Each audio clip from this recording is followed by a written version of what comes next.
भारत ने Nisar satellite launch की, NASA ISRO साझेदारी।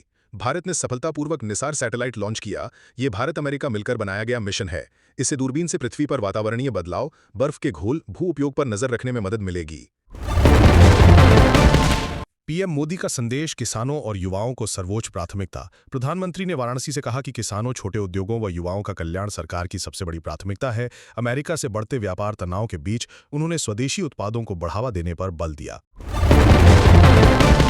सीआईएसएफ की उपस्थिति पर संसद में विवाद, विपक्ष नाराज। राज्यसभा में सीआईएसएफ को सांसदों के बीच तैनात करने पर भारी विवाद हुआ।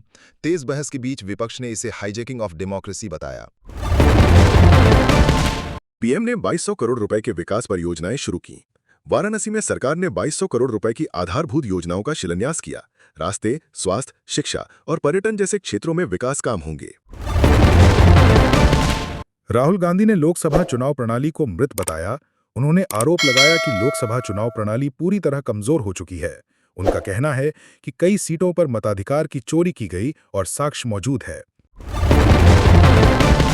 दिल्ली कोर्ट ने रॉबर्ट वाड्रा को नोटिस जारी किया। रॉबर्ट वाड्रा को शिकोहपुर भूमि के मामले में अगली सुनवाई के लिए नोटिस जारी हुआ।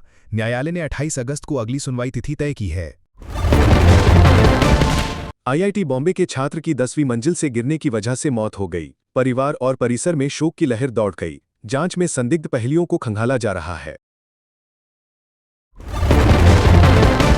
पीएम किसान योजना के 20,500 करोड़ रुपए जारी। प्रधानमंत्री ने वाराणसी से पीएम किसान योजना की 20वीं किश्त 20,500 करोड़ रुपए किसानों में जारी की। लाखों छोटे और सीमांत किसान सीधे लाभार्थी बनेंगे और वित्तीय सुरक्षा प्राप्त करेंगे।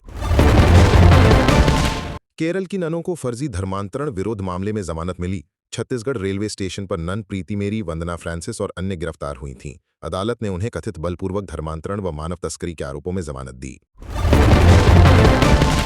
यूएस ने भारत सहित 69 देशों पर तरह तरह टैरिफ लगाए। अमेरिका ने व्यापार नीति के तहत भारत पर 25% तक की नई टैरिफ लागू की।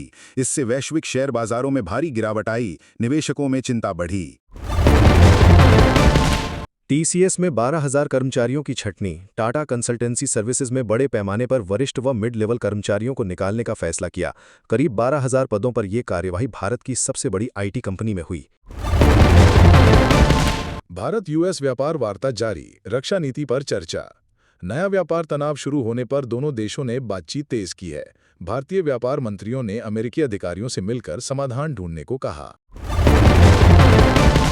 अमेरिकी टैरिफ से भारत में रूसी तेल का आयात प्रभावित। यूएस प्रतिबंधों की वजह से कई रूसी तेल परमाणु जहाज भारत नहीं पहुंच पाए।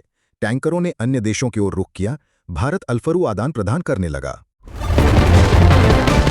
भारत की फैक्ट्री गतिविधि 16 महीनों के उच्च स्तर पर। वर्ष जुलाई में फैक्ट्री विकास पीएमआई रिपोर्ट ने 16 महीने का बेहतर प्रदर्शन दिखाया। हालांकि व्यापार माहौल के मंद होने का संकेत भी आया है। निवेशकों ने इस रिपोर्ट को सकारात्मक कदम से जोड़ा।